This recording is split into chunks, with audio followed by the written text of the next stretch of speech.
Ever since I could remember, I'd been told I was a fake. Smile at my brother, and he'd sneer and call me a social climber. Win a prestigious piano gold medal, and my parents didn't celebrate. They had the Steinway smashed to pieces, telling me I was drinking the blood of their real daughter. The entire family lived in constant vigilance, terrified of being kind to me, afraid an ounce of warmth would whet my appetite and make me challenge the rightful heiress. So when the real daughter, Serafina, finally returned, I was the one who asked to leave, saying I wanted to find my biological parents. But they blocked me at every turn, promising I could stay as their daughter and sister if I kept my head down and knew my place. I was stupid enough to believe them. Then came a mock exam. Serafina failed. She cried, saying she'd never be as good as me, then staged a suicide attempt by nicking her wrist. In retaliation, they reported me for cheating on the SATs and orchestrated my stay in a correctional facility, calling it the price for occupying a throne that wasn't mine. I endured every slander and cold shoulder in silence, thinking I was atoning. The sky was a bruised gray the day I walked out, the wind a serrated blade cutting to the bone. The guard handed me a thin, worn coat. Ren Fairmont, you're free. Don't be stupid. He glanced at my clenched sleeves. Tell your family to get you a therapist. My eyes were hollow. I nodded, pulling my sleeves down to hide the scars beneath.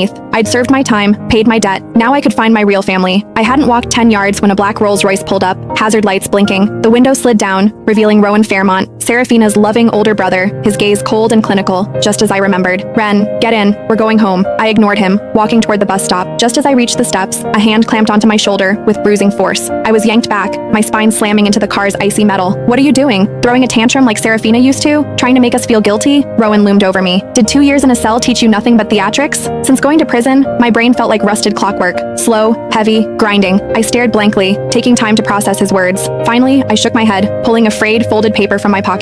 No, Serafina came to see me. She said she found my real parents. The address is here. I'm going home. He froze for a split second, then his face darkened with fury. He snatched the paper, ripped it into a dozen pieces, and tossed them into the wet highway traffic. Stop this madness, he growled, grabbing my arm. Mom and Dad are waiting. I let out a sharp scream, wrenching myself free with unexpected strength, then bolted into the road. Home! I have to go home! I dropped to my knees on the freezing asphalt, frantically clawing at the swirling paper scraps. Tires screeched, horns blared. Are you trying to get killed? A driver yelled. Rowan's face went ashen. He lunged forward, shielding me with his body, yelling apologies to the angry drivers before dragging me back to the shoulder. Ren, if you want to die, do it somewhere I don't have to watch. Using cheap tricks for attention. The family wasted years raising you. I stared up at him, confused. Then, when Serafina cut her wrists, was she just doing it for attention too? Rowan went rigid, jaw locked, flinching for the first time in my life. He couldn't meet my eyes. There it was. Even he knew. Serafina's name had been a crown of thorns for as long as I could remember. I was the fake, the parasite, the intruder. That's why my mother fired the nanny who served me dessert first. Why my father smashed my piano. Why Rowan drowned the stray puppy I rescued. They used every moment to prove they'd never let their shining pearl suffer a slight because of me. The scale of their hearts was always tipped in her favor, but I didn't get it. If she had all the love, if the world was served to her on a silver platter, why did she bleed just because I beat her on a practice test? Serafina, what were you so afraid of? Rowan rubbed his temples, frustration radiating